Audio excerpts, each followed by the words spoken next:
This is the Man in Black. Here again to introduce Columbia's program, Suspense. Our distinguished star this evening is that delightful gentleman, Mr. Roland Young, playing as author of detective novels, who invented his best plot when his life was at stake. With Mr. Young to play his long-suffering secretary is Miss Peggy Conklin.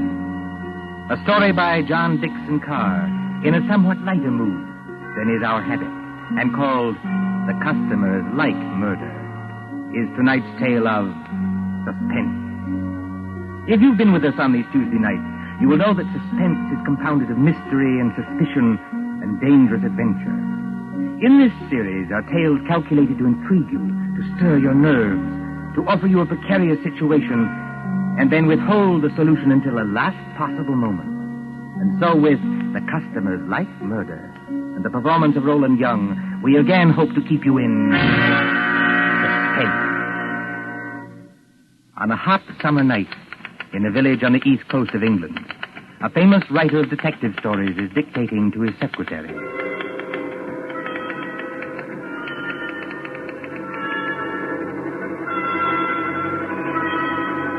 You have all heard of Mr. Gerald Hoxton, celebrated author of Murder on the Woolsack, Aconite at the Admiralty, Who Shot the Prime Minister, and other thrillers which have held us past the midnight hour. You have followed the exploits of Pendleton King, diplomat detective. Gerald Hoxton lives quietly a deal with his friend Dr. Roberts nearby in case he should need medical knowledge. And his pretty, if somewhat pert Canadian secretary, Miss Patricia Phillips. Gerald Hoxton would be a happy man, even in wartime, if it were not for... You got all that, Miss Phillips? Yes, Mr. Hawkstone. Good. New paragraph. Yes, Mr. Hawkstone. At the head of the great banqueting table, comma, the Lord Chief Justice staggered to his feet, full stop. His face was a ghastly whitish color, and his eyes had become glassy. Is he drunk, Mr. Hawkstone? No, Miss Phillips, the Lord Chief Justice is not drunk. Sounds pretty cockeyed to me. For your information, Miss Phillips, the Lord Chief Justice has just been poisoned with curare because he discovered the identity of the master criminal. Is that clear? Yes, Mr. Hawkstone. But I wish you wouldn't do it. Do what? Well, in the last 4 books, Mr. Hawkstone, you have shot the Prime Minister, killed the Lord Chancellor with an axe, poisoned the Home Secretary, and blown up the First Lord of the Admiralty. Why don't you stop picking on the poor government and murder somebody else for a change? The Lord Chancellor, Miss Phillips, was not murdered with an axe. No, Mr. Hawkstone? Definitely no. He was beamed with the Great Seal and found dead on the Woolsack. And there's another thing, Miss Phillips. Whether you talk like this because of a dense vacuum in what we will charitably call your mind... Really, Mr. Hawkstone? Or whether you are really making out what you might define as hot cracks, I don't know. But I don't want any more of it, do you hear? Just as you please, Mr. Hawkstone. Oh, Lord, where was I? His face was a ghastly whitish color, and his eyes had become glassy. Sounds like me. All right. A single choking cry escaped his lips, comma, and his body crumpled to the floor. Full stop. New paragraph. With one swift stride, Pendleton King had reached the fallen man. He can't have done that, Mr. Hawkstone. Who can't have done what? Pendleton King. What about him? Well, on the last page, you had him sitting at the foot of the table. So he can't get there in one stride, unless you want him to sail across the room like a kangaroo. There are times, Miss Phillips, when I should like to poison you with curare and dance on your grave. I was only trying to help. All right, change it, strike it out. With hardly a second's delay, how's that? Comma. Pendleton King had reached the fallen man. Full stop. New paragraph. Quote. I feared it, comma. Close quote. He muttered. Full stop. Quote. Note the rigidity of the muscles. Exclamation point. Note the characteristic odor of curare, which... That won't do, Mr. Hawkstone. Why not? Curare hasn't got any odor. Now there, Miss Phillips, you've really gone too far. But I can't help that. It's true. If you will permit the small vanity, I am noted for the correctness of my medical knowledge. Who is murdering the Lord Chief Justice, you or I? You are. But you might murder him properly. Curare hasn't got any odor. I say it has. And I say it hasn't. Listen, Miss Phillips. I propose to settle this rather childish dispute by going next door and asking Dr. Roberts. Will that convince you? Ferrari hasn't got any odor. Anyway, the Lord Chief Justice wouldn't be mixed up in any such silliness as this. Silliness, eh? Yes, I said silliness. Read your evening paper. The Lord Chief Justice is sentencing some American gangster who got involved in a robbery over here. That's the sort of thing he really does. You're very fond of these gangster reports, aren't you? Yes, I am, because they're real. Real? Fa! Don't you say fa to me. Merely remarking, Miss Phillips, that with your usual ingenuity, you sidetracked the argument. I am going to see Dr. Roberts. That's not necessary, of course. My own knowledge of poisons is as great as that of any doctor. Dr. Fa. And finally, kindly don't say fa to me, either. When I return, Miss Phillips, I hope to find you in a better frame of mind. Please observe that I, at least, have been able to keep my temper. Excuse me. All right. Go on. See if I care.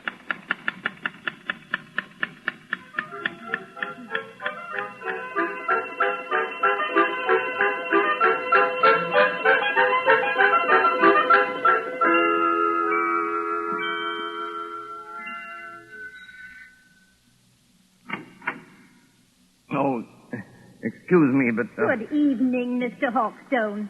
Good evening, Mrs. Roberts. May I come in? Of course. Mind the blackout curtain. My, isn't it hot and stuffy tonight? Rather close, yes. Is the doctor in? I'm afraid he isn't, Mr. Hawkstone, but I expect him back any minute. Oh, out on a call? No, I'm almost certain he isn't, because that's his medicine case and stethoscope there on the table. I think he's just gone up the road to get some tobacco. Do you mind if I wait? Not at all. But you will excuse me if I run along. I promised Mrs. Anderson I'd drop in there. It's her neuralgia again, and I'm terribly late already. Don't let me detain you, Mrs. Roberts. Go right ahead. I'm afraid you'll have to wait in George's consulting room. I've got most of the house dark so I could keep the windows open. You know which room it is? Yes. Yes, I could find it blindfolded. Oh, and I wonder if you take the medicine case and stethoscope and drop them in the consulting room. George is so careless, he lets them lie about anywhere. Medicine case? Stethoscope, yes. As a matter of fact, I've always wanted to hang one of these things around my neck like this. Look almost like a doctor, don't I? Good night, Mrs. Roberts. Good night, Mr. Hawkstone. See you later. Oh, so what I write is silliness, eh? And I don't know anything about poisons. And I call her Miss Phillips instead of Patricia. Ah, here we are. Where's that light switch? Good Lord. Come on in, Doc. Close the door. Who the deuce are you? You want to keep healthy, Doc? Just do what you're told. Come in and close the door. Is that by any chance a revolver you're pointing at me? Ain't no cigarette case. I'm warning you. Well, I'm hanged. I've done it 1,000 times in stories, but I never thought... Don't drop that junk you're carrying either. You're going to need it, Doc, when you come along with me. Come along with you? Where? Just to see a guy, that's all. To see a... Oh, wait a minute. You don't think I'm the doctor? Now, look, Doc. I ain't got any time for gags, see? The boss says to bring you, so I bring you. There'll be a very sick man out there if you don't go. Yes, there'll be a very dead man out there if I do go. I tell you, old man, you're making a terrible mistake. Now, look, Doc. My name is Hawkstone. I live next door. I'm not a medical man, and I never... Somebody's coming. Miss Phillips.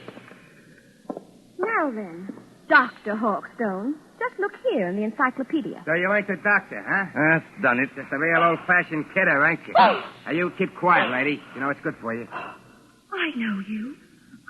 I've seen your picture. You're Big Louie Miller. Pretty smart dame you sure got here, that's him. Doc. Listen, Mr. Just take Hawkstone. it easy, Miss Phillips. Big Louie Miller and Slats Kelly. Slats Kelly is the gang leader. Well, we're supposed to be friends of this gangster who's on trial in London now.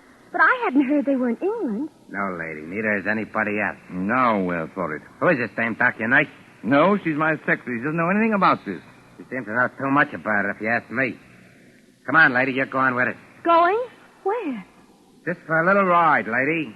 Just for a little ride.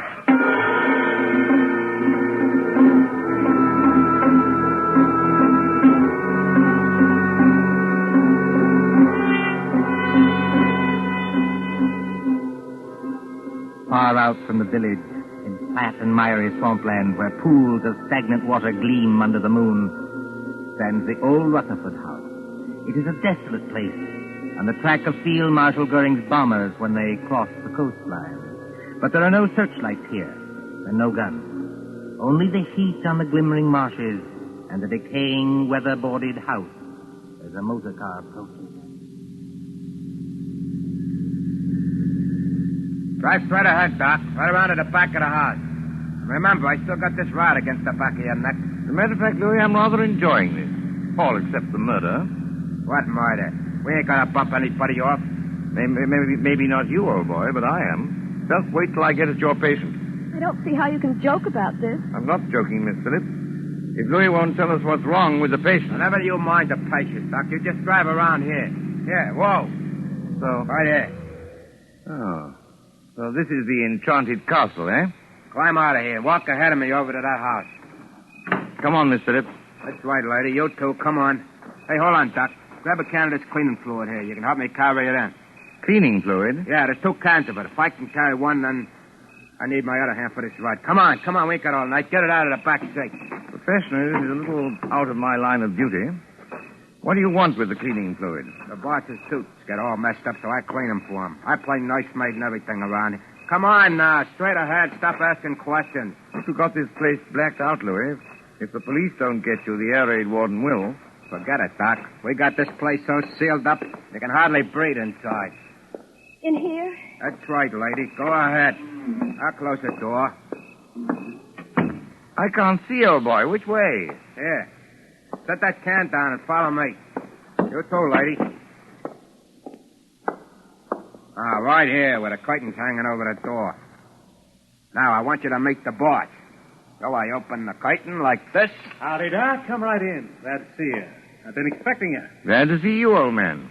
I imagine you're the celebrated Mr. Kelly. That's me, Doc. Slaps Kelly to you. Glad to see you taking this nice and friendly. Louis, what's the idea of bringing in the dame? I couldn't help it, boy. How? She says nice, see? She was with him, and she knew who I was. She did, eh? I don't know anything. All I want to do is to go home. That's all right, sister. You'll go home all nice and friendly. As soon as I've had a little talk with the doctor. A talk about what? Well, we're not what you might call comfortable here, Doc. Well, we've got flashlights, canned food, plenty of liquor, portable radio that works on a battery. So we managed to get along. You know what I mean? I said a talk about what? Well, that's it. That's what I'm going to tell you. We pulled a snatch, see? You pulled a snatch? He means they kidnapped somebody. That's right, sister. You speak English. May I ask who was snatched? Well, I'll tell you, Doc, because it'll have you a big laugh. The guy we snatched was the big shot you call the Lord Chief Justice. You snatched the Lord Chief Justice? We sure did, Doc, and his clerk, too. They're in the room right over there. Shut your trap, Louis. I didn't mean nothing, boss. I was only Did trying you hear me say shut your trap? Okay. But look here, what was the idea behind this snatch? Well, I'll tell you, Doc. We got a pal, see? Well? Dominic Forelli, his name is. He's up on a grand larceny rap, and Forelli don't like grimy jails. He don't like 'em at all. Besides, the dirty little rat owes me 14 G's. So what do we do? Snatch the Lord Chief Justice, apparently, but why? Because the mouthpiece back home tells me long ago that a man can't be sentenced except for the judge that tried him. And the Lord Chief Justice is the judge who tried Dominic Forelli, is that it? That's right, Doc. But it ain't the main thing. This Chief Justice is a pretty important guy, see? So, what do? We write to the cops and say, now, look, we got the old bird in a place where you'll never find him, and if you want to keep things nice and friendly, just spring Dominic Forelli. Spring him? Turn him loose. Sure. Spring Forelli, and you'll get the old judge back in one piece. If you don't do it, you'll get him back with his head as full of holes as a Swiss cheese. And we're not kidding. This is horrible. I can't stand it. Take it easy, sister. Take it easy. You know, Slats, I admire you tremendously. You do, Doc. Why? Because you've invented a crazier idea than I ever did. Just what do you mean by that crack, Doc? You don't honestly think the government will make a bargain with you. I sort of think they will, Doc. I sort of think they will. But what if they don't? It'll be just too bad for a lot of people. You know what I mean? Well, wouldn't I like to give that judge a going over? Louis got a sort of a grudge against the old guy, Doc. Well, wouldn't you have? Louis' temperamental, see? He gets bored easy. So he says to the old guy and his clerk, he says, can you play poker? Judge says, sure. So they play poker from 6 in the evening to 5 in the morning. What do you know? If the old judge don't win all Louis' dough. They rung in a cold deck on me. That's how they done it. They're a couple of crooks. Are you accusing the Lord Chief Justice of playing poker with marked cards? He won my dough, didn't he? Shut up, Louis. Okay, boy. Not that I blame Louis much. The things I've had to take from that judge. Well, that's where you come in, Doc. I was just wondering about that. Which of one of them is... Hurt? There's nobody hurt. Not yet. Then what the devil do you want with me? I want them kept quiet so they don't keep trying to escape. We can't get tough with them, not until I get Forelli and my 14 Gs. And I want you to give them a hypodermic or something that'll keep them out cold for 2 days. Can you do that? Why, yes, I don't know. I suppose I could. Mr. Hawkstone, for heaven's sake, be careful. Now, what do you use to dope them? Well, under the circumstances and considering all the factors involved, I think I should use morphine. Have you got any morphine in that black satchel? Oh, yes. Plenty of morphine. I always go about equipped for these little emergencies. Well, then open the satchel. Come on, open it. Well, there you are. Dozens of little bottles, anyway. Now then, Doc, which one of them bottles is the one that has the morphine in it? The fact is, Slats... Come on. Which one is it? Listen, boss. Louis, how many times do I have to tell you to shut up? Yeah, but it's the midnight news. The news on the radio. You said you wanted to hear it. It's after midnight now. Why didn't you tell me? It's all right, boss. I switched the radio on. Well, then keep quiet, all of you. A couple of seconds now, you're going to hear some mighty sweet news. I wonder. So do I. Quiet. The Lord Chief Justice. Hey, that's us, ain't it? The kidnappers, stated Superintendent Hadley of the CID, seem to entertain a belief that no sentence can be passed on a criminal except by the judge who tried him. Whatever may be the law in certain American states, this is not the case here. Dominic Forelli, alias Dominic Stevens, was today sentenced by Mr. Justice Stoneman to 14 years hard labor and this evening entered Dartmoor prison. Why, that One moment, please. double-crossing lawyer told me... Take it easy, boy. Take it easy. Kelly, he's as white as a ghost, and his mouth is twisting back as though... Here is a bulletin just received. Scotland Yard flying squad cars, assisted by the constabulary of a county which for obvious reasons cannot be named, are closing in on the two kidnappers believed to be men already wanted in the United States for murder. That's us, Will anyone who has any further information about these men, whose descriptions follow, communicate with New Scotland Yard, telephone number Whitehall 1212... Wait till I get my hands on it. That's all right, boss. Everything's all right now. I turned it off. Can't do more than turn it off, Louis. I'll fix that thing. Hey, what are you going to do, boss? Hey, don't bust the radio. Hey. Oh, you hadn't ought to bust the radio, boss. Now we can't get any news. We've had our news lately. Come on, put that light out. I want to look out the window. Oh, they're closing in. Tricia, you see, I can call you that. Why couldn't you have called me that weeks ago? Oh, well, putting that aside, I started it as half a joke. But I'm not joking now. I intend to get that rat-faced Slats if it's the last thing I ever do. It probably will be. But how are you going to? First, Pendleton King, my dear. He's got out of worse scrapes than this. 14,000 bucks gone. And the cops on our tail while we stand here yapping. You heard what that radio said, Louis. Yeah, I heard it all right. Look, boss, we better lamb out of here while it's Sure we time. will, Louis. Before we go, we settle things with the old guy in the other room. You can't get away with it, Louis. This is England. They'll hang you. So what? We got a murder rap for facing the States, ain't we? And I just as soon hang as fry. What about you, Louis? You said it, boss. Let me take this rod of mine, stick it against the back of the old guy's neck, and... No. No ride. That's too easy. Easy? Sure. One slug and it's all over. This guy rates special treatment. And that's where the doctor comes in. You know anything about poisons, Doc? I know a good deal about poisons. The customers like murder. What's that? Oh, nothing. Just a slogan in my profession. Look, Louis, do you remember the time Johnny Presco was running the old Third Avenue Social Club? Yeah? And Mike Delaney talks out of turn? And they feed him some white stuff called strychnine? Oh, yeah. And sit around and light cigarettes and watch him die. It took 4 hours, Doc, and you could hear the rats screaming as far as 81st Street. Now, wait a minute, Slats. You can't... I can't, huh? We'll see. You got any of that white stuff, Doc? Well, Come on, I you've might. got I something don't in know. that bag that'll make the old guy squeal now, haven't you? Why, yes, I suppose I have, but... Listen, get this sure. You can do it the hard way, Doc, or you can do it the easy way. Louis gets to work on you. Maybe you'd be smarter to hand the stuff over right now. What do you say? Listen, boy. Listen. What's the matter, Slats? Troubled by the heat? It is hot in here with all the windows sealed up. That sounds like planes. It is planes. British planes going over to put the heat on Germany? No such luck, old boy. German planes coming to bomb us. About a dozen Heinkels, flying 20,000 feet up. Mm-hmm. Very keen ear, Miss Phillips. I'd say not over 15. That's the first wave set. There'll be another wave in a minute or two. But you needn't be alarmed. They're going somewhere else. They only... Duck, Louie, duck! The way I heard you forced them under the table already. Only a little visiting card set and fully a quarter of a mile away. Put out that light, Why Louie, and bother? pull that curtain back off the window. Yeah, but what's it? See what you can see. Okay. Do as I tell you, big luck. All right. They can't see a thing. The sky's as black as pitch.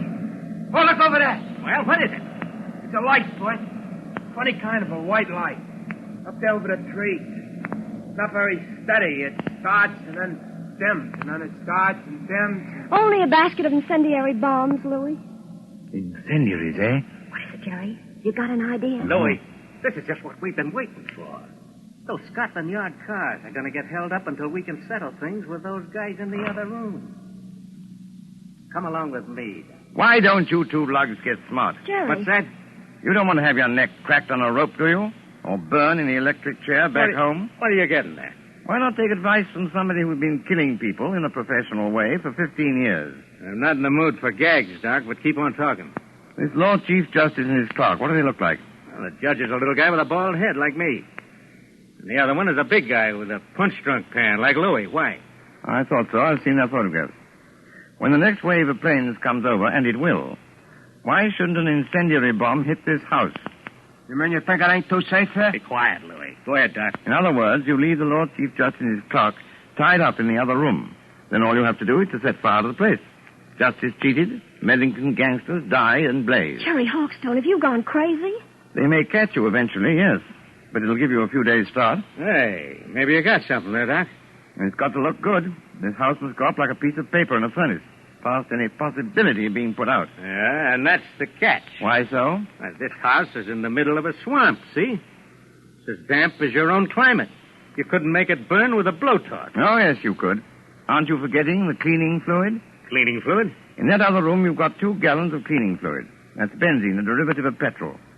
Soak every inch of the floor of that room with it, every inch of it, mind, and the place will go up like tinder. Well, it's worth a try, Louie. Turn on your flashlight. Okay, boss. And, what about you two, Doc? Afterwards? We're accessories, aren't we? Are we likely to talk? Better put a couple of slugs in them, boss, and drop them on the road. What's 1 or 2 more bumps in a spot like this? Maybe you're right at that. Well, anyway, Doc, thanks for a swell idea. You heard what the doc said, Louie. Get going with that cleaning stuff. Both of you had better do it, I'm warning you. Oh, why? Hear that? Because there isn't much time. Here they come. You can't have a fire start after the last wave of planes has gone over. Well, maybe you got something there, too. But I'll just take a little precaution first. What are you going to do? These are handcuffs, sister. 2 of the neatest pair of cuffs we ever swiped off a dumb cop. Now, I'll just lock your arms around the back of the chair, like this. And the doc's arms around the back of his chair, like this. And we'll get going. Come on, Louie, through the curtain. Okay, I'm coming, boss. Bye-bye, Mr. Hawkstone, and your lady friend. Be seeing you in the funny papers. Or in the morgue.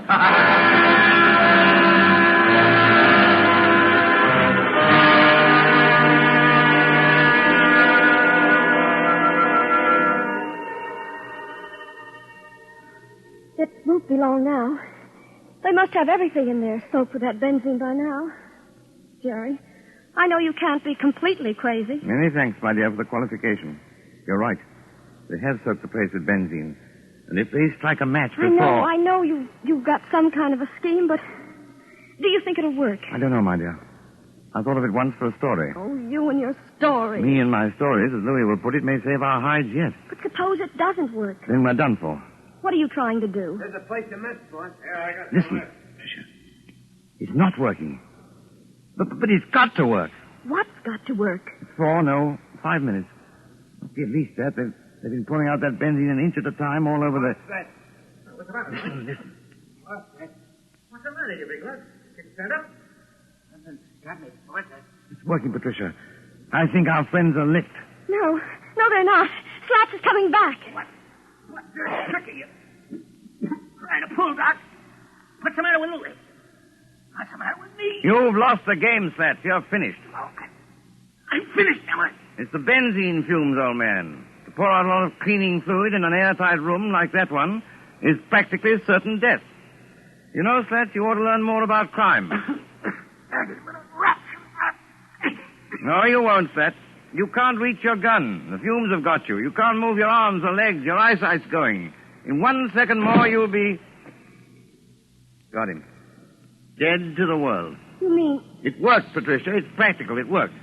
Are you trying to tell me that you killed those two men? Not necessary. Listen.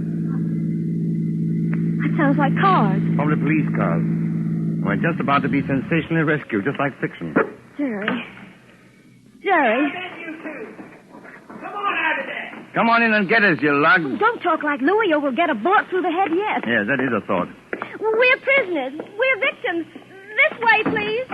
Mr. Sergeant, and I was never so glad to see a uniform in my life. Here now. What's going on in this place? Louis Miller knocked out in that room? And blimey, if it's not Slats Kelly knocked out in this room. Just a couple of mugs I polished off, Sergeant, all in the day's work. You mean they're dead? They'll be all right if you drag them out in the open air. Oh, I recognize you. You're the writer who was kidnapped tonight. Yes, and you will find the other snatches in that room. But first of all, have you got a key that'll unlock regulation police handcuffs? I certainly have, sir, and I'll get you loose in a jiffy. Never mind me, Sergeant. Never mind my handcuffs. Get this lady free. She's the one I'm concerned about. You know, that's awfully kind of you.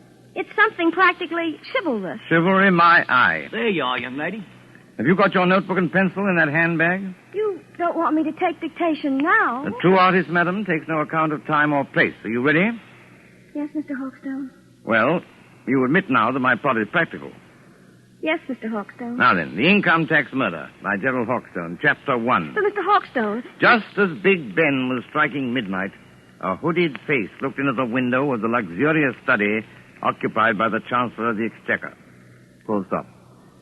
The hooded figure chuckled as it softly lowered inside the window a large tin of cleaning fluid. New paragraph. The Chancellor himself was hard at work devising a new scale of income tax. But, Mr. Hawkstone, that's a completely different story. I thought you were going to murder the Lord Chief Justice. Haven't you any professional taste? How can I murder the Lord Chief Justice when I just saved his life?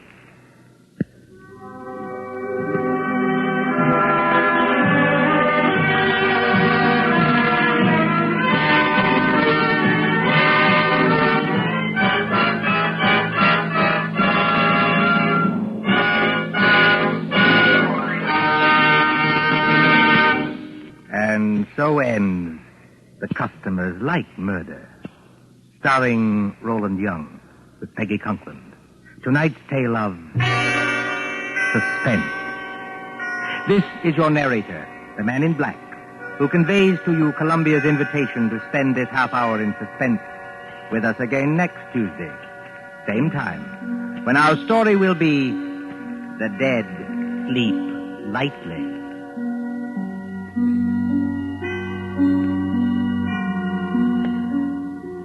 William Spear, the producer, John Dietz, the director, Bernard Herrmann, the composer-conductor, and John Dixon Carr, the author, elaborated on tonight's Suspense.